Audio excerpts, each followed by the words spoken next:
હાલો ખેડૂત ભાઈઓ, જે તમારી પાસે કોરો માલ છે, માંડવી પલળેલી નથી, જે વરસાદ પહેલાં ઢાંકી ગયા છે, જેની પાસે સગવડ હતી થોડી ઘણી પૈસાની, જેના પાસે રોકડા પૈસા હતા, એ કાગળ લેવી અને ઢાંકી ગયા છે.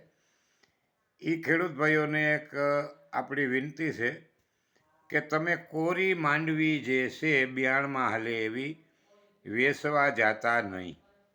શું કામ? અત્યારે તમને વેપારી હાવ કાપી નાખીએ, સસ્તા ભાવમાં લઈ અને એ માંડવી અવાર ખેડૂત છે, વેપારી છે ને ખેડૂત પાસેથી સસ્તા ભાવની અટાણે લઈ અને 1500-2000ની અંદર વેચવાના છે ભાઈ. કારણ કે બિયાણની માંડવી સહેજ નહીં.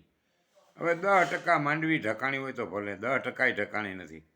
અને જે માંડવી આસો વરસાદ, અડધો ઇંચ વરસાદમાં પલળી છે ભર, અને એ માંડવી પાછી ઢાંકી, એની ખેડૂએ મહેનત કરી છે ઢાંકવાની. પાછી એ માંડવી ઢકાઈ ગઈ, પછી બફાઈ ગઈ. કારણ કે ઓજ મેલી જે નીચે જમીન ભીની હતી, ઉપરથી વરસાદ થયો થોડોક ને પછી ઢાંકી કાગળથી, એટલે પેક થયું એટલે એ બફાઈ ગઈ છે માંડવી. એ બફાઈ ગયેલ માંડવી ઉગે નહીં, એ પિલાણમાં હાલે ભાઈ. અને કોઈ ખેડૂએ એવું અખતરો કરવાનો નહીં, પલળેલી માંડવી વાવવાની નહીં ભાઈ, મરી જાય, ડબલ ખર્ચો આવે. આપણું આખું આ વરસ તો ગયું, પાછું બીજું આવતું વરસે જાય.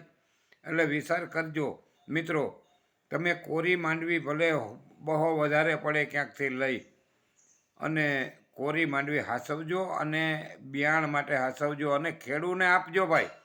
તમે 1400માં ટેકામાં લઈને જાઓ, 1450માં, તો ખેડૂને 1400માં આપો. ખેડૂને 1400માં આપો. ઉપલો ખર્ચો કાઢી નાખો. 50 રૂપિયા તમારે ભરી જાવીને બારદાન ગોતવાને, ઠલવવીને, ભરવીને આ બધું કરવું, તો એ 50 રૂપિયા ટ્રાન્સપોર્ટને એ બધું કાપી અને ખેડૂને આપો. હું કામ આવું નથી કરતા ભાઈ? મિત્રો, આવું કરવું જોઈએ. કરો તો જ તમે બચ્યો. જય જવાન જય કિસાન.